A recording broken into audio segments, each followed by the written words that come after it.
오늘 말씀을 준비하면서 어떤 말씀으로 여러분들과 함께 은혜를 나눌까 하다가 제가 오늘 이 본문의 말씀을 들고 여러분 앞에 서게 됐는데요. 이런 재미난 이야기가 있습니다. 어느 청년부를 담당하는 목사님이 한 번은 남자 청년의 집에 불시에 신방을 갑니다. 근데 문을 두드려 봅니다. 근데 반응이 없어요. 영철아, 영철아, 연신 불러보지만 반응이 없는 겁니다. 그래서 살짝 창문으로 보니까 텔레비전이 켜 있어요. 사람이 있다는 거잖아요. 화가 난 목사님이 문 앞에다가 다음과 같이 포스트잇에다가 성경 문구를 적고 갔는데 계시록 3장 20절은 본문의 말씀이에요. 볼지어다 내가 문 밖에 서서 두드리노니 누구든지 내 음성을 듣고 문을 열면 내가 그에게로 들어가 그와 더불어 먹고 그는 나와 더불어 먹으리라. 이 목사님의 지혜가 엿보이는 것 아닙니까? 며칠 후가 됐고 주일이 되었습니다. 그 청년이 민망했던지 또 자기도 포스트잇에다가 이제 글씨를 써서 부목사님 이 책상 위에 붙였는데 이렇게 성경 문구를 적었습니다. 창세기 3장 10절 이르되 내가 동산에서 하나님의 소리를 듣고 내가 벗었으므로 두려워 숨었나이다 라고 하는 또 청년의 지혜가 보입니다. 오늘 읽은 말씀 다 알고 계시는 말씀일 겁니다. 우리가 소아시아 7교회를 다 기억하지 못하고 소아시아 7교회 하신 말씀들을 다 기억하지는 못하겠지만 적어도 오늘 이 말씀은 조금 이따도 우리가 찬양을 통하여 우리가 부르겠지만 잘 알고 있는 말씀인데요. 다시 한번 본절 20절만 한번 다시 한번 읽어봤으면 좋겠습니다. 20절입니다. 시작. 볼지어다 내가 문 밖에 서서 두드리노니 누구든지 내 음성을 듣고 문을 열며 내가 그에게로 들어가 그와 더불어 먹고 그는 나와 더불어 먹으리라. 아멘. 이 말씀은 찬양으로도 우리가 잘 익히 알고 있는 이 말씀이고요. 이 말씀을 모티브로 해서 외국 작가가 그린 그림이 있어 제가 여러분들과 함께 나누기를 원하는데 계시록 3장 10절이라고 하는 제목을 가진 그 그림의 제목인데요. 이런 사진 많이 보셨죠? 아닌가요? 이 사진에는 두 가지의 특이한 점이 있는데요. 하나는 문고리가 밖에는 없다는 겁니다. 보이시죠? 문고리가 밖에는 없어요. 다시 말해 저 문은 오로지 안에 있는 사람이 열어주어야만이 열 수 있는 구조로 되어 있다는 거예요. 두 번째 특징이 무엇이냐면 문 안에 불빛이 새어나오는 것으로 보아서 저 문 안에는 분명히 사람이 존재한다라고 하는 것이죠. 그럼에도 불구하고 지금 예수님께서 노크를 하고 있음에도 불구하고 아무도 나오지 않았던 조금 전에 그 청년의 모습과 흡사 비슷하지 않을까 싶습니다. 성탄절을 기준으로 4주간을 우리는 대강절이라고 부르는데 대강절이라고 하는 것은 이 땅에 오신 예수님을 묵상하고 다시 오실 예수님을 기대하는 주간으로 4주간을 삼는 겁니다. 그런데 이 대강절에 특별히 우리만 예수님을 기다리는 것이 아니라 성경에 보니 예수님도 우리를 기다리고 계시더라라고 하는 구절, 오늘 소개한 구절이 있어 여러분과 함께 그 말씀을 나누어 보려고 하는 겁니다. 요한계시록에는 사도 요한이 반모섬에서 7개 이제 교회에게 편지한 내용을 보게 됩니다. 소아시아 7개 교회, 특별히 터키 성지순례를 가면 꼭 가는 7개 교회인데요. 제가 봤을 때는 그것이 그 당시에 지금 요한이 편지했던 교회라기보다는 한참 뒤에 이제 교회가 세워졌고 시간이 지나서 이제 허물어졌던 그런 유적지일 것 같은데요. 어쨌건 7교회 편지한 내용 중에 유독 책망만 받은 교회가 있다는 겁니다. 그게 바로 오늘 본문에 등장하는 라오디게아 교회입니다.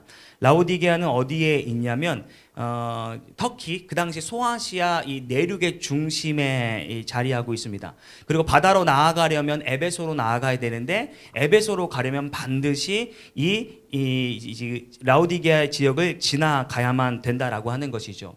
여기서 느껴지는 것은 적어도 그 당시에 이 라오디게아는 무역이 발달한 동네였구나라고 하는 것을 알 수 있고 무역이 발달하다 보니 금융업이 발달한 곳이기도 하다라는 겁니다. 이 두 가지가 시사하는 것은 무엇이냐면 다른 어느 교회, 7교회 중에 어느 교회들보다도 이 라오디게아 교회는 부유했던 교회다라고 말할 수 있는 겁니다. 그래서 저도 한번 이 라오디게아 교회를 방문한 적이 2년 전에 있었는데 5개 교회를 갔는데요. 5개 교회가 그냥 이 건물 정도만 하나 그래요. 터가. 그런데 라오디게아는요. 거의 뭐 커다란 운동장 하나만 될 만큼 어마어마하게 거대한 규모를 가지고 있는데 역시 부자 동네였다라고 하는 것이 증명되지 않나 싶습니다. 또 이 지역은 매우 자유분방한 지역이고 또한 로마 정부의 어떤 이 관심에서 좀 벗어난 지역이었다라고 합니다. 그래서 비교적 외부의 핍박이나 경제적 어려움을 겪지 아니하고 예수 믿는 데에는 다른 교회들보다 조금 더 또 소개하겠지만 조금 더 수월했던 교회였습니다. 그런데 라오디게아 교회는 그러한 최적의 조건임에도 불구하고 소아시아 7교회 중에 제일 형편없는 교회요, 형편없는 성도였기에 지금 하나님 앞에 책망을 받고 있다라는 겁니다. 이러한 내용을 우리가 배경 삼고 오늘의 말씀을 다시 한번 읽어보기를 원하는데 본문 20절의 말씀을 또 한번 읽어보기를 원합니다. 읽겠습니다. 시작. 볼지어다 내가 문 밖에 서서 두드리노니 누구든지 내 음성을 듣고 문을 열며 내가 그에게로 들어와 그와 더불어 먹고 그는 나와 더불어 먹으리라. 오늘 읽었던 20절 본문을 근거한다면 라오디아 교회에 예수님께서 직접 방문하셨다라고 하는 것을 우리가 볼 수 있습니다. 그런데 어떤 상황이 발생하게 되었는가? 조금 전 사진으로 그림으로 묘사되었던 것처럼 방문 앞에서 문을 꽁꽁 걸어 잠근 겁니다. 예수님을 맞이하지 않더라는 겁니다. 제가 읽습니다. 20절 전반절 볼지어다 내가 문 밖에 서서 두드리노니 누구든지 내 음성을 듣고 여기 보시기를 바랍니다. 예수님께 친히 찾아오셨습니다. 그리고 친히 두드리셨습니다. 이 사실로 미루어 보아 예수님의 오심은 그저 스쳐 지나감이 아니었고 매우 적극적인 방문이고 적극적인 신방이었다라고 하는 것을 알 수 있습니다. 여러분 세상에 이런 은혜가 어디 있고 이런 축복이 또 어디 있겠냐라는 겁니다. 저에게 누군가 당신이 생각하는 성경에 나타난 가장 큰 놀라운 기적이 무엇입니까? 라고 묻는다면 홍해가 갈라진 사건이 아니라 오병이어의 사건도 아니라 죽은 나사로가 다시금 부활한 사건이 아니라 이 세상에서 하나님이 인간이 되어 이 땅에 오신 그 사건이야말로 매우 놀랍고 어마어마한 사건이 아니겠냐라고 하는 겁니다. 나아가서 그분이 우리를 찾아오신 겁니다. 따라하게 그분이 나를 찾아오셨습니다.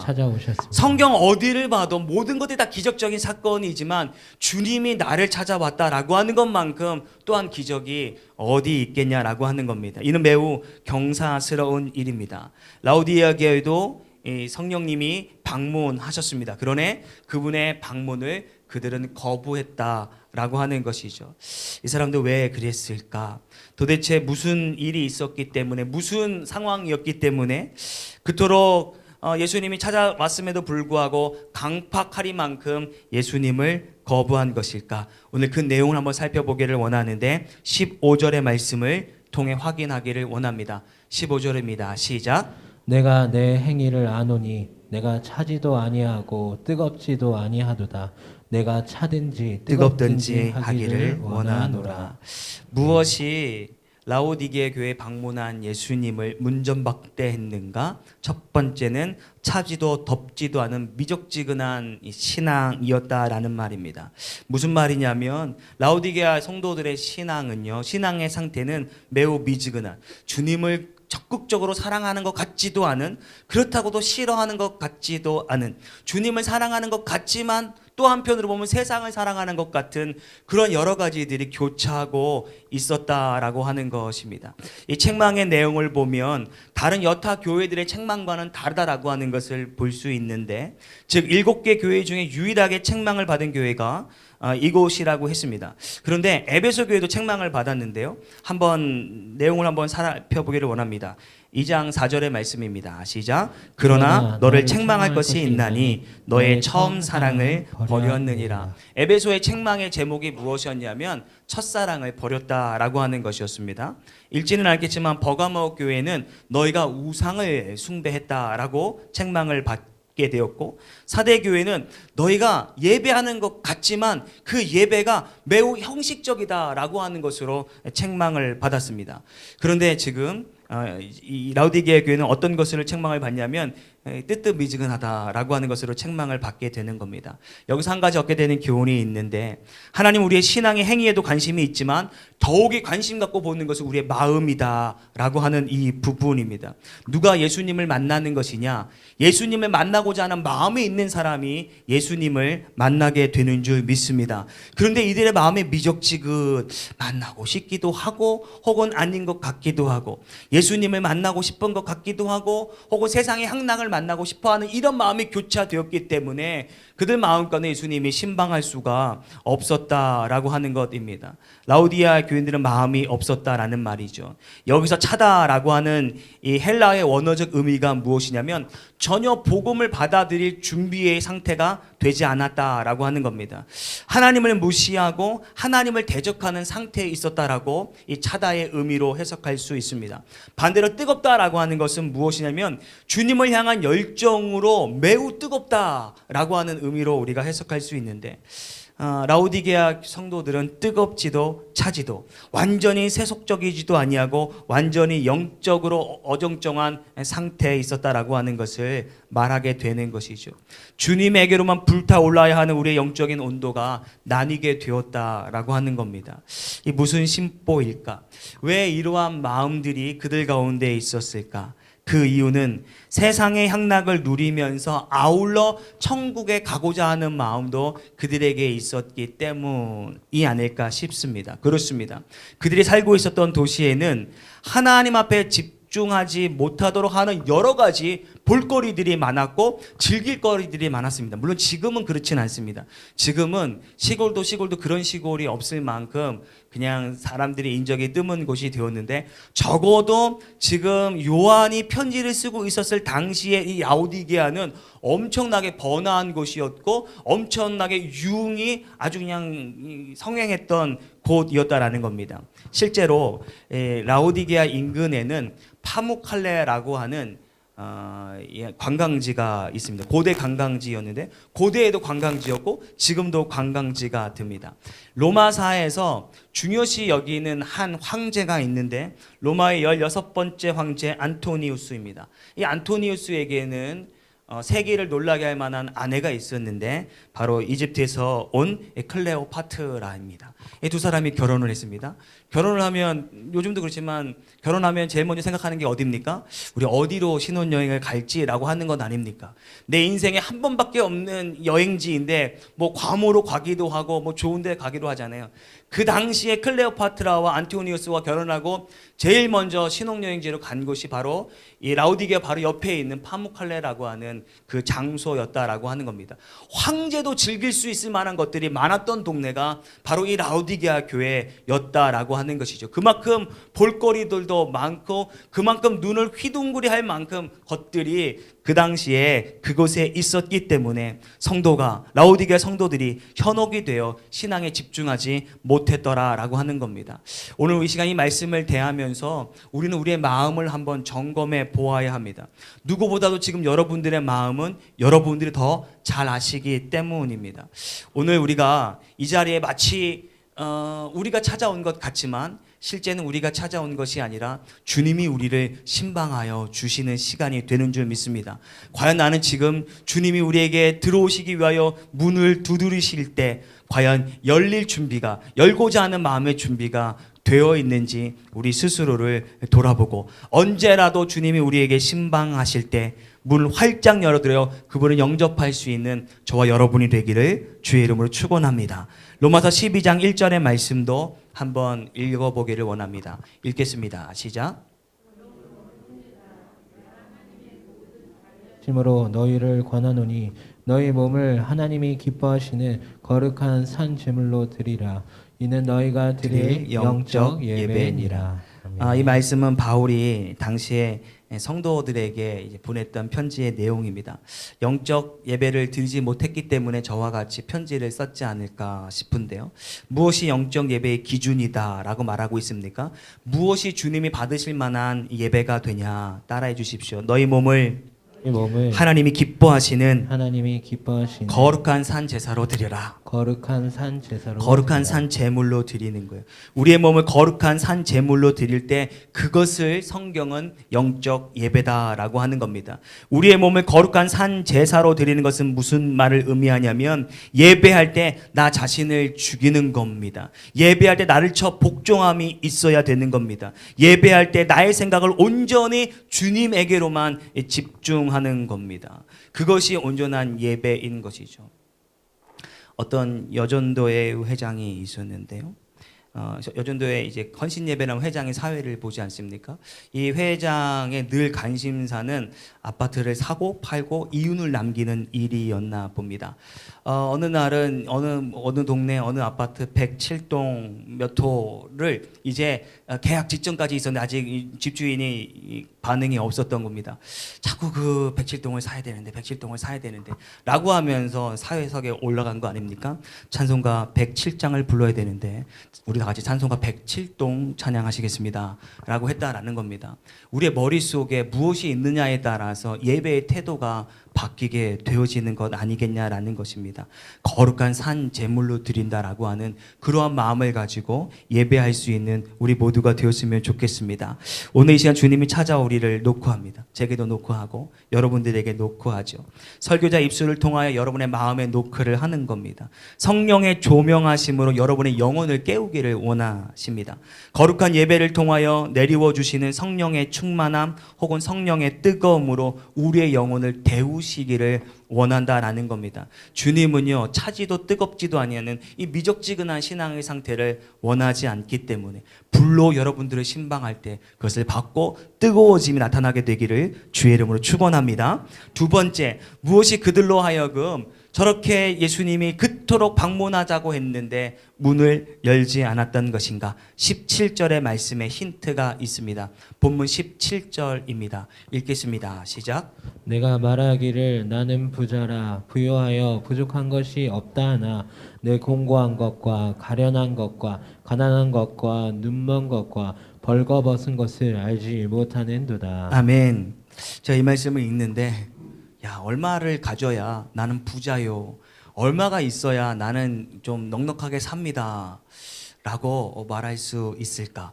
그런데 이들은 정말 부자였던 것 같습니다. 그러다 보니까 자기가 스스로 말하기를 나는 부자입니다. 나는 부유합니다. 나는 가진 게 많습니다. 라고 고백하며 댕기겠죠. 두 번째 살펴볼 것은 그들이 가졌던 부유함 때문에 성령의 내주하심을 거부하게 되었다라는 겁니다. 실제 그들은 어느 지역, 고대 근동 어느 지역에서보다도 매우 부자였던 것이 고고학적으로 밝혀진 바가 있는데요. AD 60년경에 그 지대에 엄청난 지진이 있습니다. 그래서 정말 성지순례를 가면 이건 그때 지진 때문에 무너진 기둥이에요 라고 말할 만큼 엄청난 지진이 강타했던 것 같습니다. 그 지진은 당연히 라우디아계에도 강타하였고 온 이 지대가 다 무너지게 되었습니다.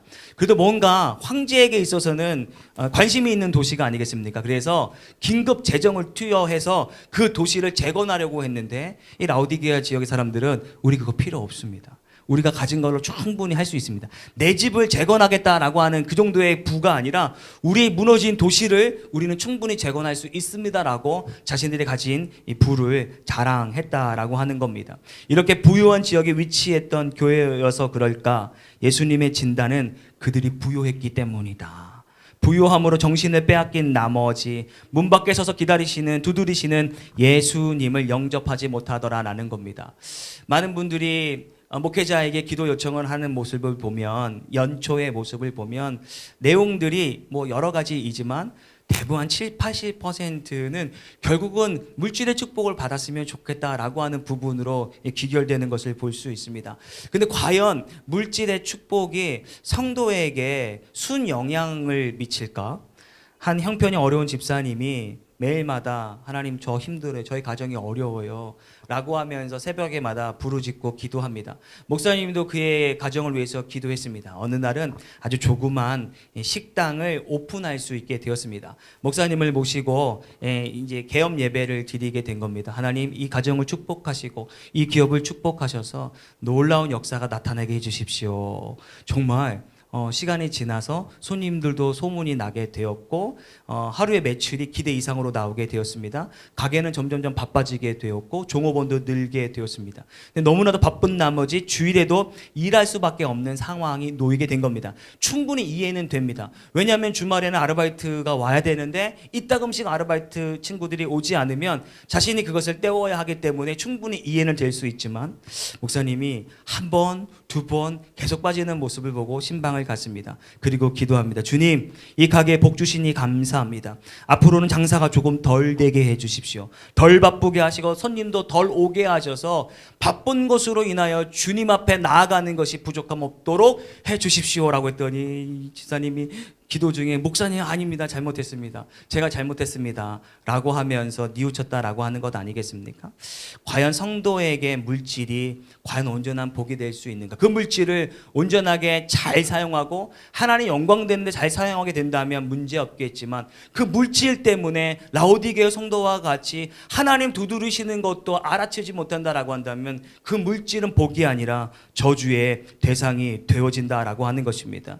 우리가 주목해야 될 것이 있는데 소아시아 7교회에는 서머나 교회라고 하는 교회가 있습니다. 7교회 중에 지금도 유일하게 현존하는 교회입니다. 나머지는 다 터밖에 없고 무너진 기둥밖에 없는데 지금도 이 서머나 교회는 든든하게 세워져 있습니다. 서머나 교회와 라오디게에 아주 극명한 차이가 있는데요. 서머나 교회에 대하여 성경은 다음과 같이 계시록 2장 9절과 같이 말씀하는 것을 볼 수 있는데 한번 읽어보기를 원합니다. 시작. 내가 내 환난과 궁핍을 알거니와 실상은 내가 부유한 자니라. 아멘. 실제 서머나 교회는 가난했습니다. 한두 사람이 가난했던 것이 아니라 모두가 다 가난했습니다. 더 정확하게 말하자면 서머나 교회를 출석하는 성도들만 가난한 상황이었습니다. 왜 이렇게 말할 수 있냐면 당시에는 이 서머나는 상업이 발달한 곳이었습니다. 그래서 그 상업에 있는 길드에 가입만 하면 먹고 사는 문제가 완전히 해결할 수 있었던 겁니다. 그런데 황제는 황제 숭배하지 않는 이 상인에게는 그 길드에 가입하기조차 허락지 않았다라는 겁니다. 그 길드에 가입하지 못함으로 서머나 교회 성도들이 오늘 성경이 예수님 말씀하는 것 같이 너희들 참 힘들고 어렵다. 매우 가난한 지경에 있다라고 말씀했다라는 겁니다. 그럼에도 서머나 성도들은 돈과 부귀와 영화보다는 주를 위하여 순교함이 더욱더 존귀한 것으로 여겼던 것 아니겠습니까? 사도 요한의 직계 제자로 알려져 있던 서머나 교회의 감독이었던 폴리캅은 거룩한 가난, 거룩한 굶주림에 앞장섰고 끝까지 황제 숭배하지 아니함으로 순교의 열매가 되었고 결코 물질이 성도의 신앙을 흔들 수 없다라고 하는 하나의 증거가 되었다라는 겁니다. 주님은 이와 같은 서머나 성도들에게 다음과 같이 위로하시고 약속의 말씀을 주었는데요. 오늘 이 말씀이 우리에게 큰 도전이 되었으면 좋겠습니다. 2장 10절의 말씀입니다. 읽겠습니다. 시작. 너는 장차 받을 고난을 두려워하지 말라. 볼지어다 마귀가 장차 너희 가운데서 몇 사람을 옥에 던져 시험을 받게 하리니 너희가 10일 동안 환난을 받으리라. 내가 죽도록 충성하라. 그리하면 내가 생명의 관을 내게 주리라. 서머나 성도들에게는 이 말씀이 믿음 없는 사람이었다면 자칫 서운할 수 있습니다. 우리가 주님을 위해서 길드에 가입하지도 아니하고 그것으로 인해서 먹고 사는 생계의 문제가 끊어졌고 모든 박해를 당하고 있는데 앞으로는 더 많은 고난을 당할 것이라고 말씀을 들었을 때 얼마나 앞이 캄캄했겠습니까? 그런데 마지막 네가 죽도록 충성하라. 그러면 내가 생명의 관을 너에게 주리라. 비록 네가 이 땅에서는 힘들고 어렵게 생활하고 있지만 그 믿음을 지켰을 때 내가 너에게 생명의 면류관을 주겠다라고 하는 그 말씀을 따라 폴리캅도 순교를 했고 그 뒤에 많은 성도들이 그 길로 들어서게 되었다라고 하는 것이죠. 오늘 우리에게 기억해야 될 교회와 기억해야 될 말씀은 바로 서머나 교회에게 주신 이 말씀이 아닐까 싶습니다. 때로는 돈이 많아 하나님의 노크하심도 알지 못한다면 그것은 다시 강조하지만 축복이 아니라 저주가 되는 것입니다. 누가복음 12장 19절에 20절 예수님은 다음과 같은 아주 특이한 예화를 들어 성도의 물질관에 대하여 말씀하고 교훈한 바가 있습니다. 한번 읽겠습니다. 시작. 또 내가 내 영혼에게 이르되 영혼아 여러 해 쓸 물건을 많이 쌓아두었으니 평안히 쉬고 먹고 마시고 즐거워하자 하리라 하되 하나님은 이르시되 어리석은 자여 오늘 밤에 내 영혼을 도로 찾으리니 그러면 내 준비한 것이 누구의 것이 되겠느냐 하셨으니 돈이 많으면 무엇하냐라고 하는 것입니다. 오늘 밤 하나님이 저와 여러분들을 거두어 가시게 된다면 그 돈이 무엇이 중요하냐고 주님이 우리에게 교훈하시는 것이죠.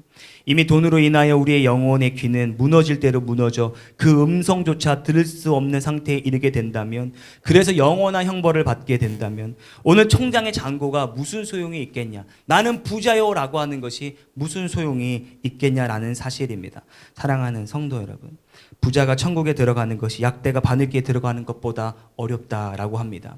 그렇다고 우리 모두가 가난해질 필요는 없겠죠. 저는 이따금씩 이런 단어를 좋아하는데, 거룩한 부자, 옆에 분에게 거룩한 부자 되십시오. 거룩한 부자 되십시오. 여러분, 거룩한 부자 되시기를 주 이름으로 축원합니다.